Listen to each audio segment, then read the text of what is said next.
Hi, I'm Scott, and in this video, we're going to craft a custom weapon for a Warhammer Mini, a cornerstone beginner skill for converting. I'm joined by Jason, better known as Valbjorn on the internet, and he's one of my favorite hobby artists in the world. Val, welcome. Thank you. It's an honor to be here, and yeah, thank you. You're welcome. You're welcome. Personally, I'm kind of excited to be the noob on this one because all the pressure is going to be on you. How do you feel about that? I feel just fine about it. Okay, awesome. We're going to be working on an axe head for this video, going through all the steps, materials, and tools. So by the end, you can be your own miniature blacksmith as well. Little weapons are just so neat. Yeah, they are. Yeah. I mean, just tiny things in general are neat. Oh, yeah.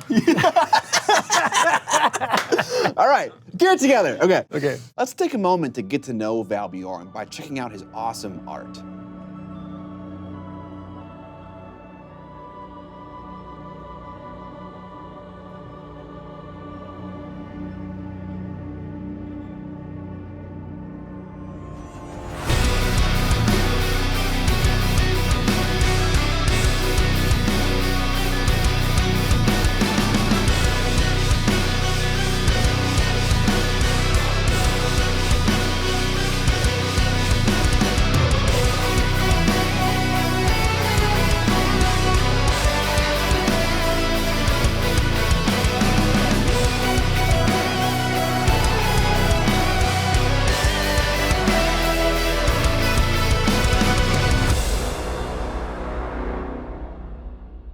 Val, what's the first step? So the first step is to get our handle right. Okay. And for this, we're going to be using brass. Okay. What I really like about brass is that it's harder and has a little bit more spring to it than copper. Okay. The first sort of breakthrough I had with a file is understanding that you need to have back pressure underneath what we're filing. If we are filing this out in space, the file will bite down, but it just won't have the cutting power that it's going to have if we were to put this down on the desk. What we're going after is a handle that is either an oval or a rectangular shape. If we look at realistic weapons and anything that you would hold in your hand, you want some sort of registry in your hand so you know you're holding it in the right direction. Mm-hmm. If an axe handle was completely round like a dowel rod and your hands were bloody, it would spin around and you wouldn't be able to get any purchase on it. Okay. And so it's all part of leaning into the realism a little bit to make something more credible. Okay. And so what we'll do is we'll put the brass rod down on the desk. Do you ever tape this down just so it doesn't rotate a lot, or is that kind of like gonna confuse you? I don't go to the trouble. I kind of want to just sort of have a hold of it. Okay. And it'll get to a point where we're switching back and forth between each side. That'll get annoying then. Yes. What I like to do is hold it with 2 fingers. The job of your left hand is just to hold it steady down on the desk, so that way when the file goes over it, it'll start to remove material. And so when you're holding your file, think about this finger, your index finger, as being the pressure that's going to push down on it, not your whole hand. So you can be more in control and use these back fingers as a fulcrum, like a lever. Right, right. So without that top finger, there is no pressure. Okay. Until you want to push it down. Right, that way right. you can be in full control of when it's going to start filing. Okay, okay. We want an even flatness on the top. I want you to notice that go ahead and keep filing. Okay. Every time you file, I want you to think about the way that the file is cutting the brass and where it's pushing it as you're cutting it. So each time you do it, it's sort of wagging to the left. There's more pressure here towards your fingers, and as the brass extends out, there isn't anything pushing it down on the table anymore there, just the file. So what I like to do is I will angle the file upwards so the pressure isn't going like this across it. I'm pushing down it. Does that make sense? Trying to be more parallel to the stock that you're filing. Exactly. Okay, okay. Yep. And how do you know when enough is enough? When is the filing for the first side done? When I get to a point where I feel like I can turn this over and it will rest comfortably on the other side, that's when I want to go to the other side because then I can register it. And how much of the handle are we trying to get flat? Like how much usable handle do you want? It's important to have your mini that you're making your weapon for near and to take a measurement off of him so that you get the length right. Okay. Another thing that's very important to point out is that the weapon handle that we're making is going to be shorter than what we're working with right now. Okay. And that's going to be very important later when you're holding it to work on it, especially the handle. If you're wrapping something around it, okay, you want to be able to hold it further down and be able to wrap something around it without, you know, putting your fingerprints in putty or whatever. Absolutely. This is so different than miniature painting, and I love how different it is. You know? Isn't it fun? It's just a different kind of thing, yeah? Yeah. So I'm gonna take mine and I'm gonna roll it over until I feel it flat on the table. And then I'll go slow on these first few just to get it established. And you can speed up too. Sometimes I'll take it to the end here when I'm going to the very tip, and I'll just hold it on the tip like that and just push down like that. Okay. And I can work my way back if I need to. But it's those early ones that I feel like it's important to go slow on. How you looking over there, Scott? I'm not sure. Here, what if I hand it to you? Yeah, yeah. What do you think? Let me put on my spectacles. These are my bubbles glasses, so my eyes big. Yeah, Trailer Park Boys bubbles. Yeah. It's looking really good, man. Okay, awesome, good. I'm on the right track then. Yeah. So now we're going to deal with that crimped end. Okay. When I'm filing the end of something, I'll use my hand as a guide. So I'll get the motion going on my hand before it even touches the part. Okay. You can hold parts in a way to where you can control like how high up it goes. So just think about using your hands as another part of the tool. And so what am I actually trying to do? Am I flattening this off so it's 90 degrees? Yep, exactly. Okay. I'm so sorry. I didn't even tell you what we were up to. So what we're gonna do is we're just flattening this out. Okay. So you're pulling. Okay. So push. Yeah, there you go. That'll give you a pleasing end there. How do you prevent the brass from just getting pushed down into your finger? Is that just natural? It just happens? So instead of pinching it with just 2 fingers, try to get 3 on it so you create a triangle. Okay, okay. Here's a question from M7352169. How to fill very thin gaps? That is a great question. Can I have a piece of paper and a pencil? Yeah. So if you have something like that and you want to fill that with putty or whatever, you could fill it with, the list of materials to fill that gap is long, right? But the bigger thing to take away is that if you are filling something like this, there's a good chance that whatever you put in there isn't gonna be the same hardness as this material. It's gonna be different. It'll be harder or softer, and you're probably gonna see that. So when you're filling something, you can avoid that by opening up the hole bigger. So that way when you put your putty in, or whatever it is that's gap filling, there isn't as sharp as an angle, and you'll have what's called a feathered edge on the edge there. But a lot of times it's good to overfill the area, almost like patching drywall. So overfill it and then come back and then sand it with sanding sponges and stuff. Hope you guys are enjoying this video with me and Val. Allow me a brief moment to interrupt it to say that my Black Friday deals are going to end tonight at midnight CST. Those deals are you can buy 2 models of the same type and size and get a 3rd for free. You can buy 2 masterclass courses and get a 3rd for free. And lastly, you can buy a Miniac cutting mat and get a brush coffin 50% off. And all of these deals can stack. You can buy 3 models and 3 masterclass courses, and you will get a model for free and a masterclass course for free, etc. But what is all this stuff arranged in front of me? On December 3rd, so if you're watching this video on the day it comes out, the day after it comes out, on December 3rd, and also for the rest of December, whenever you place an order at Miniac.co, that's $30 or higher, you get a free item as long as you are inside of the continental United States. I have a lot of stuff that people send me to test out or to see if I'll like it, and after I'm done messing with it, I don't have much more use for it, and so I want to give it to you. So when you buy something on the Miniac store that's $30 or higher, again, you'll get a random free gift. It could be a whole paint set from Scale Color Artist. It could be some movement trays. It could be a single figure. It's most likely going to be a single figure, but it could be a tool. It could be a set of models. There's a lot of stuff on this table that you could grab. So again, first 50 orders, an order of $30 or more gets you a free random item. We will track that on the web store on the little banner at the top when you go to Miniac.co, so you know when they have run out and you should stop buying things. That's what you're really trying to get. That's all for now. Hope you guys had a wonderful Thanksgiving if you are in the States and are having a wonderful holiday season. Hope you find time for rest and relaxation. Now let's get back to this video with me and Val. Yeah, I would say we should move forward to the next segment and put the putty on there. Let's do it. Let's do it. So I'm actually noticing a putty that I've never personally seen before. What kind of putty are we working with today? This is Tamiya QuickType. Okay. And it is a wonderful putty that is actually a lot like green stuff in a way, in that it is not water soluble. It's very elastic and it's extremely sticky.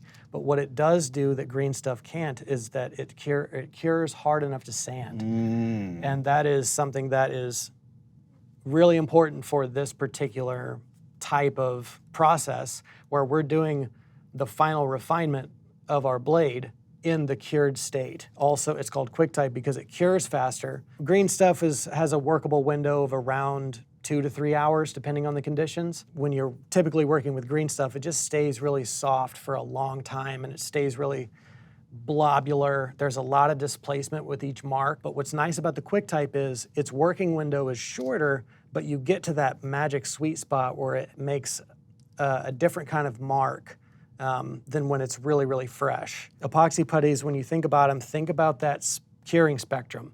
Think about it as an opportunity window to get different materials that you want. Okay. When it's really, really soft at the beginning, it's more stretchy and will give you softer looks, hair, fur, all that kind of stuff.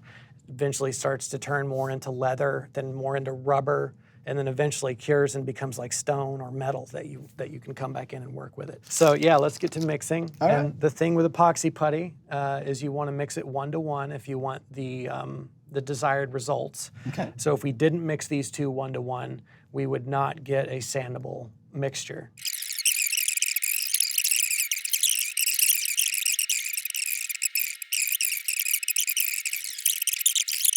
You are really thoroughly mixing that. I sure am. Okay, because like if I'm mixing green stuff or milliput, How long have I been going? maybe minute? like 2 minutes, maybe not 2 minutes, but I feel like I'm like 30 seconds and it's like good enough. Yeah, I mix it up really well. I like to use a glass palette to work on when I'm making small items. I have parchment paper taped on here just so it's nice and flat for us. We're gonna sculpt the axe head on there, and then when it's cured, it'll just release really easily. Grab your bigger chunk. Okay. And we're just gonna push this down on the strip of parchment here, which is what we're going to turn into our axe head. And then you're going to eyeball your handle about where it's gonna lay on it. And what we're gonna do is use this other little piece of putty as a spacer to hold the handle up off the glass. Oh, because otherwise the handle would be angled. Yep.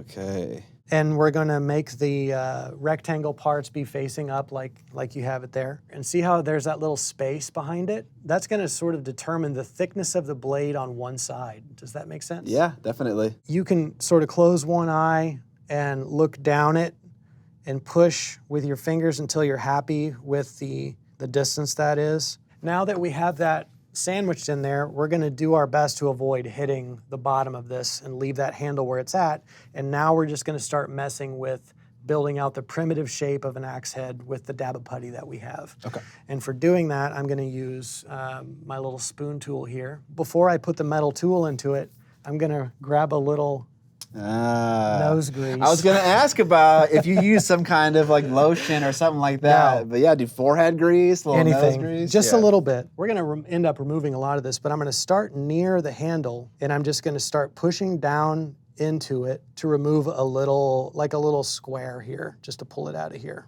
And then I'm gonna take it and put it over the top of the handle. If someone didn't have access to this tool, what would be a good alternative for them? A good alternative is you can buy sculpting tools, they're a little larger, but anything you're comfortable with that is gonna remove putty. So now I'm going to pull off all this putty off the side because this is just too much. What I'll do as I'm working is I'll put a piece of parchment over the top to re-flatten that back down and just push it a little bit, and that'll help really seat that down on the brass rod there. Wow, okay. See what I mean? Yeah, that How feel- it really changes it. You didn't need much pressure either. Yeah. Just a little bit, and Yeah. like almost the weight of the glass kind of does some work as well. Let me see the shape you got going on. I would maybe put a little bit more putty back on the back end. I'm just gonna put a little bit right there. Okay.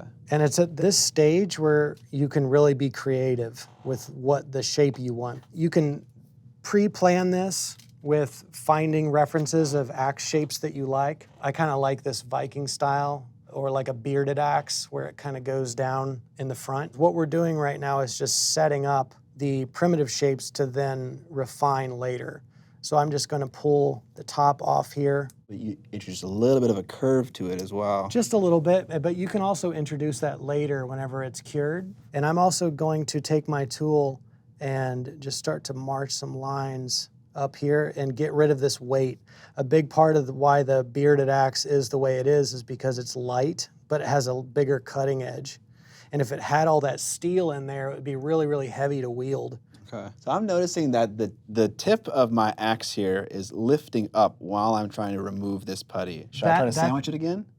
I would, yeah. When you're working, if it just sort of feels like it's getting a little bit out, just see where you're at, put the parchment, and then squish it back down. As a novice, I kind of see two schools of approaches for doing sculpting. In some cases, you're trying to nail the finished quality with the raw material right away. And in other situations, you are essentially over sculpting, putting more material on, letting it cure, and then finding your shapes inside of that form. And I've always found the latter of those two approaches, the second one, to be a little bit less stressful because, like, there's no timer. Return to it. Yeah, right. There's no timer when the putty is cured, and you can really go as slow as you want with your sanding and filing tools, just to really gradually find a shape. And so, I appreciate the method we're employing with this axe head right now. And once I get to cutting and pulling parts out, sometimes I'll take my tool and I'll compress what I've pulled down back up into it. And you'd be surprised at just how much material you can remove. Like when you do get it to the point where it's where you like it, in the cured stage, you can really remove a lot. So here, see how I'm starting to get a lot of pulling going on? Yeah. That's because my tool is catching it, like it's not sliding through it. If I had lubrication on it, it would slide through a little bit better, but I don't really mind because I'm still in control. I can still pull it off here. I just have to understand if I do build up that residue on my tool, it's gonna be a lot more likely to stick. You can use bigger blades as well, like a Stanley blade or a safety razor like this, to just push down into it and do a quick little pull away to just remove the end. To get like a nice straight line as well. Yep. All right, before the next stage, let's get another question from a viewer. How do you decide between a kit bash versus a sculpt to gain the desired end result? Like, at what point are you breaking out the putty, essentially, or finding another part? Yeah, that is a really great question. And that's, for me personally, there's a lot of times where I want to challenge myself. And I say, okay, I have this bit that I can use for it, but what would it look like if I made it? And I try, and then I put it on the model and I go from there. There are times when the bit hits you too. Okay. This one particular power claw, I saw that and I was like, that needs to be on my Terminator. I can make that work. The story that it tells is the most important thing to me. And so if the bit does that, if it lends itself to the story I want to tell and the feeling I want somebody to have, or the feeling I get when I look at it, I'm using it. From Jade Cat Minis, exchanging heads, hands, and weapons tends to be the first way people know how to kit bash. What would be the next place that you would recommend trying? How to repose the Mini while just changing, that axis. Yeah, how it leans. Yep, how it leans, yep. Okay, how the joints are like bent and stuff like that. Yeah, are they moving? Which way are they moving? Is he feinting? Is he blocking? Is he attacking? What's going on in the scene? Start thinking about those things and then use that to inform your next decision in the kit bash. Okay. We can leave these as is. Yeah. Look just like this. And that was so fast. It can go really, really quickly. Yeah, I was kind of messing around for longer than I needed to be, but that could have been 5 minutes very easily. Oh, yeah. All right, on to stage number 3. What are we doing? Okay, now that our putty is cured, we get to sand it, file it, scrape it into our resolved axe head. So what I do to get my head in that zone is I first start with a sanding sponge. So you take your sanding sponge, and we're just gonna start removing a lot of the beebles around the outside edge. We're gonna the beebles. The little we're gonna take off any sharp edges that it has. So you don't even really have to do it that hard. You just want to get into a rhythm where you start to remove material. Are you working around the entire axe? I am. Okay. I am. You're not really trying to get to a final perimeter here. You're just getting rid of fuzzies. We're not even shaping at this point. We're just feeling the material and feeling the abrasive on it and getting and kind of slowing down. Oh, I love that. You're intentional about slowing down. That's like a part of the process. It's a huge part of this process, because if you go into this half-cocked, you're gonna rip it right off there. Yeah, it's a tiny little accent, yeah. But it is quite strong for what it is, but yeah, you have to be careful. Are you sneaking inside the crook of the axe at all at this point? So at that point, I will go to a round file. Think about it almost like a violin bow. You're almost playing it like a violin. Okay? Just really, really lightly. So I'm gonna do that same thing. I'm gonna tip it up like this and put it in that crook. I'm not gonna really cut. I'm just gonna let it ride in there. You start with a baseline. You're like, this is like the minimal amount of pressure that I can apply, and I can go up from here. Yeah, the absolute minimal. So you get an idea for that 0 point first, Yep. and then you can kind of increase from there. I'm gonna change over to the bastard file and tell me if this makes sense. I want to have more of a shallow curve on the inside, and I find that with this tool, I'm struggling to get a nice shallow curve. So yeah, with that tool, that would be reliant on you putting equal pressure in the curve that you want, whereas if you switch to the bastard file that has the arc you want, it's thinking about the shapes of these files and what they do as they start to work material away, that you can start to put more pressure and get that shape to come out. I'm gonna return to the sanding sponge, and I'm gonna start sanding the faces of both sides of the axe to start to thin it out a little bit, because with less material means easier shaping. One thing that's kind of good to think about when you're sanding, that can apply down on the smaller scales as well, is if you are wanting to remove more material, you want to change up the direction in which you're sanding, which is why swirls work really well. So if you do just straight back and forth, you're almost creating the same grooves that you're sanding in. Right. And if you sand over those in an X pattern, you're removing the most material, but it's not very efficient to do X's over and over, so that's why the little swirls are nice. Well, how do I take care of this little inconsistency right there? What do you think is the best tool for that? The sanding sponge. The sanding sponge, okay. So to find the shape of the blade, yeah, exactly. Something like that? Yep, but so if you watch mine, I'm obviously dulling the blade, but I'm finding the shape. Right, yeah. If I go this way, I'm torquing that spot. Okay, yeah. If I go this way, there's no torque. Okay. So as I start to sand both sides, I will commonly tip the axe up and look down the top of it. I do this a lot to check where I'm at. So I've got more work to do on the left side to dome that out to meet the right side. So I'll set it up like that so I can see right down the top of it, and then I'll introduce the sandpaper. But this is a no-hurry zone with this particular spot. It's relishing the shapes and just going slow and finding them. And depending on your hobby space and what the ventilation looks like and stuff, if you're doing a whole lot of this, you may want to wear a dust mask. Okay. If you're sanding a lot of epoxy putty. Honage Maximus asks, what's some top tips for work holding, especially when sculpting things that aren't attached to a Mini? I try to set myself up to have something to hold, but I do use a brush a lot when it comes to really, really little stuff like teeth. You can sculpt things off the model on your glass palette or whatever, or even on your desk, and then pick them up with capillary action with the brush and then move them over the model and then that's clever. move them around. Yeah. Just a little bit of moisture, and then you can pick it up with a brush. And if you're in the early stages of the curing spectrum when it's tacky, even if there's water between the putty and the plastic, when the water evaporates, the putty will stick. If we look at mine, when I rotate it, it's more curved on one side than the other. Oh, yeah, I didn't even notice that. I was doing that same thing, actually. So what I do is just continue to work in the round and look at it from the top and bring those shapes in, because what's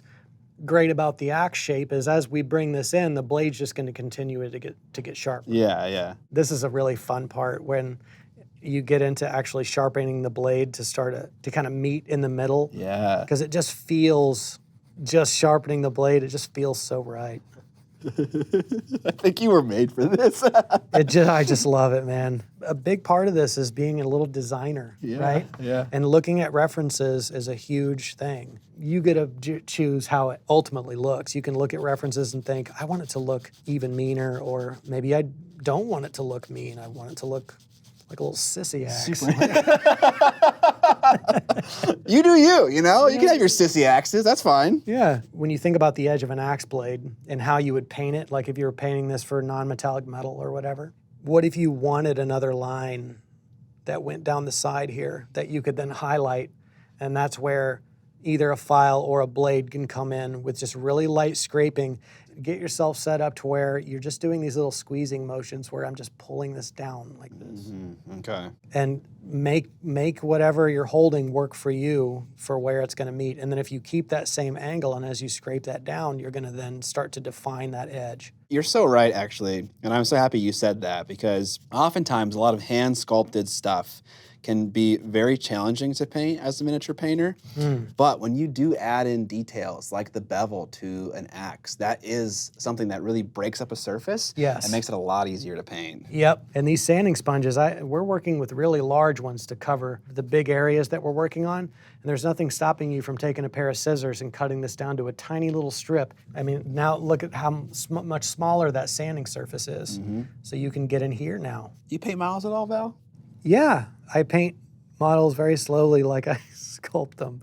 I'm just slow. I'm painting some Mordheim rats. I think the Skaven are really cool. And those new Skaven models are so nice. The model that I just painted, or that I painted last, is I think it's a Blood Bowl model. It's a rat ogre. Someone asked, what would you recommend for someone completely new to sculpting, someone who has no experience at all and wants to try it? Is there something simple that even if you mess up, it feels more like a learning experience instead of a failure? I think hair is a good place to start. It's a really flowy thing that you can put on the model and just sort of start pushing around and having fun, especially if you're using mostly green stuff or green stuff mixed in, which is more rubbery and elastic. That means that when it's cured, it's gonna have more bounce to it. It won't be as rock hard as this, so you can just pull it right off the model if you want, if you aren't happy with it. And how do you know when you're done with the profile? Just when you're feeling happy, pretty much?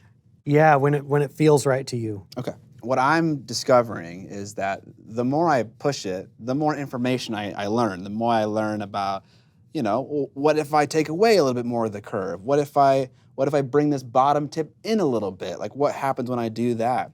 Yeah, how does it change the feel of it when you're looking at it? Yeah. I could have been done probably 10, 15 minutes ago and been happy with it and moved on. But, you know, I'm just experimenting at this stage and playing around. And I'd recommend that for you. And really when you're learning any new thing, just to really mindfully try something out, observe what happened, and then kind of move on. Kind of make a little mental note of that so that you don't forget for next time. Sometimes it's good to just keep pushing and see where it goes. Exactly, yeah. What's your biggest sculpting pet peeve? Oh, my biggest pet peeve is when I see people turning off others to particular things because it didn't work for them. I don't know, just being positive, I guess. Yeah. Every material and its properties has a place. Use case. Yeah, it's got a place. And there are some things that maybe just don't work for you. At this stage, once you get happy with the axe, and you get to decide, you know, that for yourself. It could be a 3-hour-long process. It doesn't really matter.